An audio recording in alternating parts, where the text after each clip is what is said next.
Olá, bom dia a todos. Mais uma vez estamos aqui para a nossa terceira parte da 10ª aula sobre o Evangelho de Mateus, ainda no Sermão do Monte, capítulo 5. Vamos falar hoje do versículo 33 até o versículo 48. Vamos dividir esses versículos em parte, para lermos pausadamente, Então vamos fazer aqui uma leitura primeiramente do versículo 33 ao versículo 37. Pedimos a Deus, então, nosso Deus poderoso, que Ele possa estar sobre as nossas mentes neste momento, colocando o nosso espírito cativo ao Espírito Santo de Deus, para que nós possamos ter uma compreensão do alto, daquilo que vai ser lido, da palavra de Deus e das explicações que vão ser dadas aqui. Que o Senhor nos dê discernimento e sabedoria e que possamos meditar nestas palavras durante toda a semana, após você assistir essa aula, e que possa ter essa compreensão do alto sobre a palavra de Deus. Amém? Então vamos ler o versículo 33 até o versículo 37.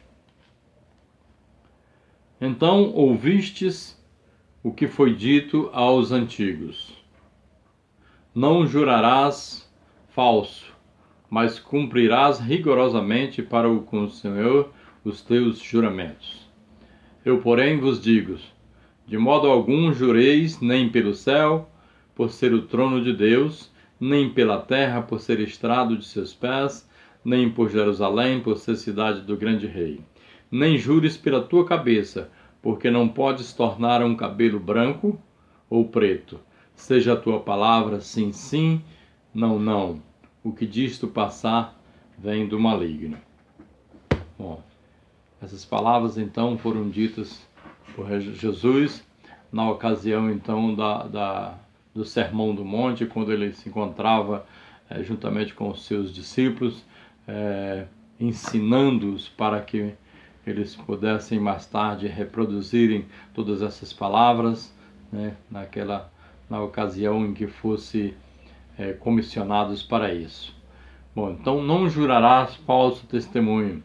Bom, aqui Jesus ele se refere aos juramentos em juízo e aos votos. A lei de Moisés ela deixava bem claro, bem evidente, que um voto ele jamais deveria ser violado, e que o juramento somente poderia ser feito em nome de Deus. Em Deuteronômio capítulo 6, versículo 13, a lei dizia o seguinte: o Senhor teu Deus temerás, e a Ele servirás, e pelo seu nome jurarás. Bom, então, Jesus então ele não veio para transformar o coração do homem. Ele não veio senão para isso, Ele veio então para transformar, de sorte que o juramento então ele não é mais necessário, ele não cabe mais, e ele pode restaurar o que é um primitivo, que assim proíbe o completo juramento, Ele, nessa passagem, então, ele está proibindo esse juramento. E ele diz que todas as coisas estão relacionadas com Deus e cumpre plenamente o propósito da lei. Podemos ver, testificar isso através da carta de Tiago, lá no seu capítulo 5, versículo 12. Bom, em Êxodo, capítulo 20, versículo 7, também diz o seguinte: não tomarás o nome do Senhor teu Deus em vão, porque o Senhor não terá por inocente o que tomar o seu nome em vão. Bom, esse mandamento, ele condena o homem que jura no nome de Deus pela boca e com o coração contrário àquele juramento, Ou seja, essa pessoa promete em nome de Deus, colocando Deus como testemunha e em momento algum se dispõe a cumprir o prometido, jurando assim falsamente ao nome de Deus. Nós temos visto isso por aí, então temos que ter esse cuidado e Jesus está nos orientando sobre isso. Então, sendo assim, Jesus então proíbe qualquer tipo de juramento, nem pelo céu, lá no versículo 34, nem pela terra, nem pelo Jerusalém, versículo 35, nem pela tua cabeça, versículo 36, e ele conclui então ainda com um mandamento de que a palavra do homem, ela deve ser única, jamais dizer sim e não fazer, ou dizer não e fazer. Ou seja, se disseres sim, tem que ser sim, se até o fim, né? Se disseres não, tem que ser não até o fim. Pois se não for dessa forma, se não for assim, não vem de Deus. Isso não vem de Deus. Então nós temos que ter essa segurança. Um homem não pode ter duas palavras ou se colocar em cima do muro para falar sim de acordo com a situação ou não de acordo com a situação. Bem, então, espero que tenha ficado bem entendido essa colocação de Jesus aí nesses versículos. Bom, do versículo 38 a 42, nós vamos ler agora, ele fala sobre a vingança. Versículo 38, ele diz então, diz o seguinte: ouvistes o que foi dito, olho por olho, dente por dente. Eu, porém, vos digo, não resistais ao perverso, mas ao qualquer que te ferir na face direita, volta-lhe também a outra. E ao que quer demandar contigo e tirar-te a túnica, deixa-lhe também a capa. Se alguém te obrigar a andar 1 milha, vai com ele 2. Dá a quem te pede e não volte as costas ao que deseja que lhe emprestes. Bom, então isso aí é o versículo 38 até o 42, que fala sobre a vingança, né?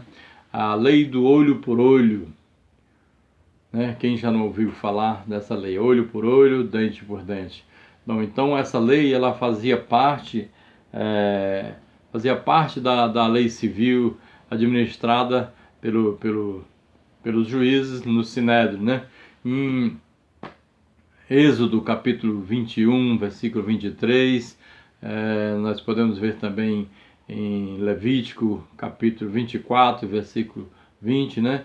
Então aqui Jesus ele não está legislando para tribunais de justiça, né? Ele está dando ensinamentos para os seus discípulos e mostrando a interpretação correta da lei. Então o governo civil ele é ordenado por Deus, conforme nós podemos testificar isso em Romanos capítulo 13, versículo 1 a 7, né? Então ele é ordenado por Deus para quê? Para proteger a sociedade humana de seus elementos criminosos. Aqui, porém, Jesus está ensinando os princípios mediante os quais um indivíduo ele deve lidar com outro indivíduo. Então, esta lei a que ele se referiu, ela é uma das mais antigas leis que existia, olho por olho, dente por dente. Então essa era uma lei conhecida pelo nome de Lex Talionis, né? Era uma expressão latina, né? Que era esse Talionis, ele era um soberano da antiga Babilônia. E essa lei ela aparece no código chamado Código Hammurabi, o código mais antigo de leis que se tem conhecimento e que data mais ou menos do ano de 2285 ao ano de 2242 a.C., provavelmente. Então essa lei ela é adotada pelos judeus conforme Êxodo 21, versículo 23 até o 25, e nos tempos de Jesus, os juristas, né,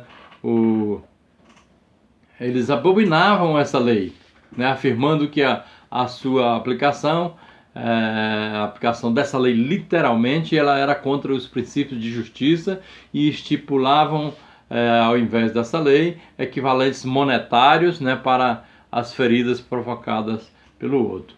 Bom, ao contrário do que nós pensamos, essa lei, ela era uma lei misericordiosa, porque se não houvesse essa lei, a vingança poderia ser bem pior. Se alguém ferisse o outro, ele poderia ser morto, e ao invés disso, usando de misericórdia, a pessoa simplesmente fazia o mesmo que o outro fez ao outro. Se você arrancasse um olho do outro, então você teria o seu olho arrancado. Se você cortasse o dedo de uma pessoa, teria o seu arrancado, e não todo o seu corpo, né, ao ser morto, seria perdido. Então, ao contrário do que se diz, era uma lei, então, que nós podemos interpretar assim, uma lei misericordiosa. Então, vale lembrar que esta lei, ela não representa a ética do Antigo Testamento, pois nós encontramos em Levítico capítulo 19, no versículo 18, uma lei que praticamente ela invalida e representa tudo que Jesus disse em termos de misericórdia, e que diz o seguinte, Levítico 19, 18, diz: não te vingarás, nem guardarás ira contra os filhos do teu povo, mas amarás o teu próximo como a ti mesmo, eu sou o Senhor. Hein? Então, o que Jesus disse sobre essa lei, nós devemos seguir, acatar, porque é a expressão correta, é o entendimento correto, né, sobre o que nós devemos fazer, amar ao próximo, né, como a nós mesmos, e não nos vingarmos de forma perversa. Bom, vamos ler agora o versículo 43 e 48, que fala sobre o amor ao próximo. Versículo 43 até o 48. Então diz o seguinte: ouviste o que foi dito, amarás o teu próximo e odiarás o teu inimigo. Eu, porém, vos digo, amai os vossos inimigos e orai pelos que vos perseguem, para que vos torneis filhos do vosso Pai Celeste, porque ele faz nascer o sol sobre maus e bons, e vir chuvas sobre justos e injustos. Porque se amardes os que vos amam, que recompensa tendes? Não fazem os publicanos também o mesmo? E se saudardes somente aos vossos irmãos, que fazeis demais? Não fazem os gentios também o mesmo? Portanto, sedes vós perfeito, como perfeito é o vosso Pai Celeste. Bom, então esses versículos aqui, Jesus está falando sobre o amor ao próximo. Amarás o teu próximo. Quem não já ouviu essa expressão? Amarás o teu próximo e odiarás o teu inimigo. Versículo 43, né? Então esta última frase, ela não foi ensinada. Ela não existe no Antigo Testamento, né? Isso pode ter ficado subentendido na maneira como os inimigos de Israel eles foram tratados em alguns trechos do Antigo Testamento. Mas a Bíblia não tem nenhum mandamento que diz isso: amarás o teu próximo e odiarás o teu inimigo. Bom, o que diz é o seguinte, lá em Provérbios, capítulo 25, versículo 21, diz o seguinte: se o teu inimigo tiver fome, dele de comer, se tiver sede, dele de beber. Então, no versículo 44, então, desses versículos que estamos lendo, Jesus disse: amai os vossos inimigos. Então, Jesus nos ensina aqui, nesse versículo, que não somente devemos amar, mas que também nós devemos orar, fazer orações pelos nossos inimigos. Então, o mandamento chamando ao amor, ele está lá no Antigo Testamento, no livro de Levítico, capítulo 19 e 18. Né? Então, mas era patente, né, que a aplicação desse mandamento entre os israelitas era de uma forma bem limitada, não era na sua total extensão. Então, ao estudarmos esse versículo, devemos meditar no que quis dizer Jesus, para sabermos o que ele exige quando nos ordena amar os nossos inimigos. Bom, quando Jesus vive em nossos corações, quando nós nascemos de novo, Então quando ele vive em nosso coração, automaticamente todos esses sentimentos de ressentimento, rancor, ele desaparece e floresce em nosso coração o amor. Então é impossível para nós amarmos os nossos inimigos sem a ajuda de Jesus, né? Então nós necessitamos ter Jesus conosco em nosso coração para poder sermos capazes de vivermos segundo esta ordenança, né? Porque nós precisamos dele para que ele possa tirar do nosso coração esse rancor. Porque não tem como, se você não tiver Jesus e você seguir esse mandamento, amar o seu inimigo, é praticamente impossível. Mas com Jesus, tudo é possível.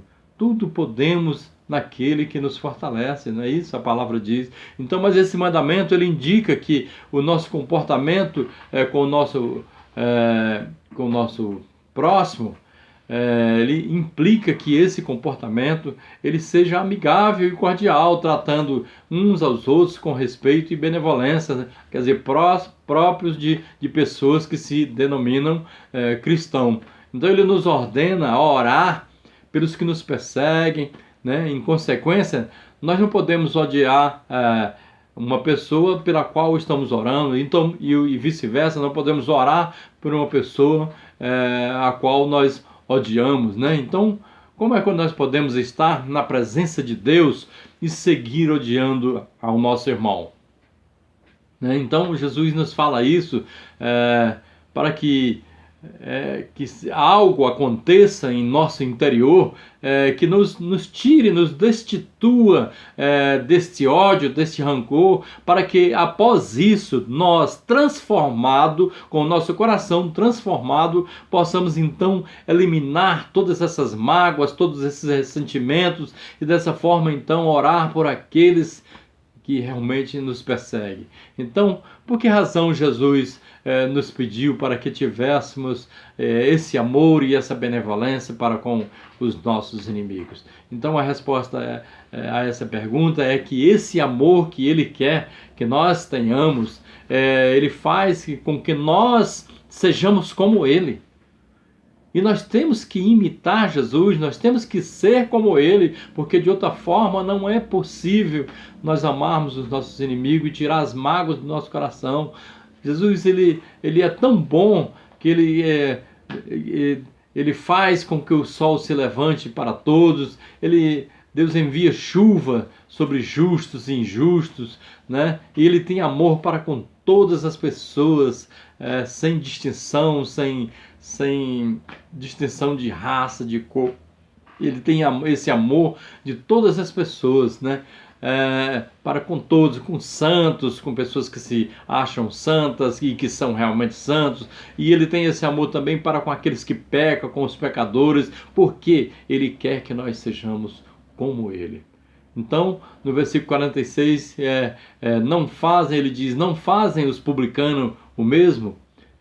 Então, todo mundo conhece os publicanos, como nós já vimos, eram funcionários do império que ofereciam os impostos em leilão às diversas regiões do país, né? E os funcionários subordinados então vendiam novamente esse direito de cobrança aos agentes locais, que exploravam ao máximo esse povo. Então esses cobradores, eles eram considerados traidores pelos judeus, né? E o seu nome representava assim tudo que era de pior, tudo que era de vil na sociedade. Então eles eram odiados, esses publicanos, né? Ou seja, o governo dava para eles um valor a ser cobrado e eles cobravam acima e ficava com a diferença para ele. Então no versículo 47 ele diz, o que fazeis demais? Então a implicação contida nesta pergunta é o segredo da ética cristã. O amor, ele faz mais do que a sua obrigação, né? E no versículo 48 ele diz, sedes vós perfeitos.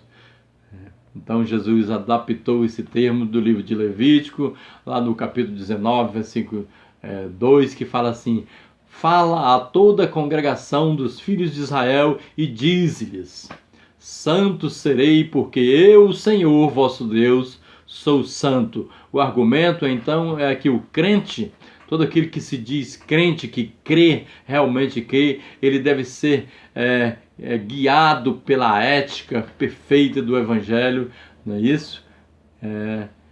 E seguir tudo isso que Jesus está falando. Bom, então, por hoje é só, nós terminamos aqui até o versículo 48. Na próxima semana nós teremos então a 11ª aula, né, que nós vamos falar a partir do capítulo 6, né, do versículo 1 até o versículo 18. Se você gostou dessa aula, você pode curtir esse vídeo, você pode compartilhar para que as pessoas, seus amigos, possam ter acesso a esse entendimento, a essa palavra de Deus. E você pode também me fazer perguntas para que nós possamos tirar as dúvidas, né? E você pode também se inscrever no meu canal. Eu espero que você, durante toda a semana, possa estar meditando sobre esta palavra. Se você não entendeu agora o que foi dito, mas se você ler esta passagem durante a semana e procurar meditar, com certeza o Espírito Santo de Deus vai te dar o entendimento necessário, para a perfeita compreensão dessa aula. Que Deus abençoe a todos e até a próxima semana em nome de Jesus.